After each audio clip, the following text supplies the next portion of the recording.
ماذا ستفعل في قبرك طوال 100,000 سنة تقريبا؟ ألقى الدكتور مصطفى محمود هذا التساؤل في إحدى كتاباته، ورد عن هذا التساؤل بقوله: سأعطيكم طريقة نفعت معي كثيرا، وأصبحت أركز في عبادتي أكثر.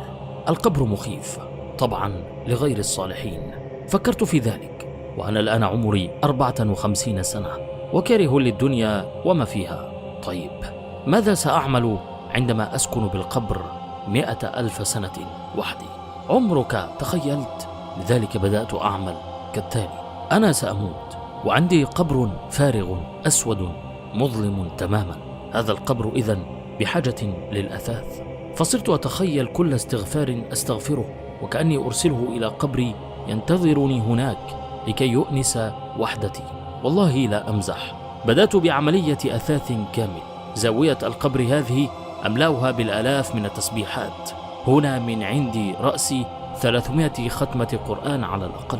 كل ركعة أركعها أتخيل أني أضعها رصيدا بالقبر. الكل سيتركني ويعود إلى البيت، سأظل وحدي قد يكون 1,000,000 سنة. إذن بحاجة لأنوار وغابات، وبحاجة أن يكون قبري فعلا جنة.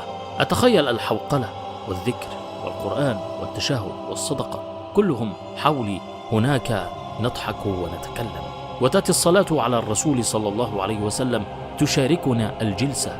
حياة ما بعدها حياة.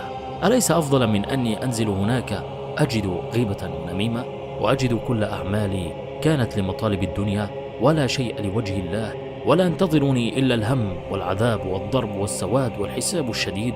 نصيحتي لكم من اليوم: اجعل قبرك بنك، ضع فيه رصيدا، اعتني بعبادتك جيدا.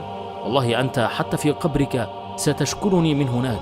اعتني بهناك أكثر من الدنيا.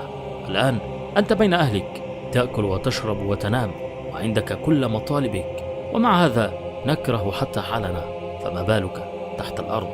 لذلك كل تسبيحة اعتني بها جيدا، قل لها: اسبقيني هناك في القبر، سوف نلتقي، وتكوني خير أنيس وخير جليس.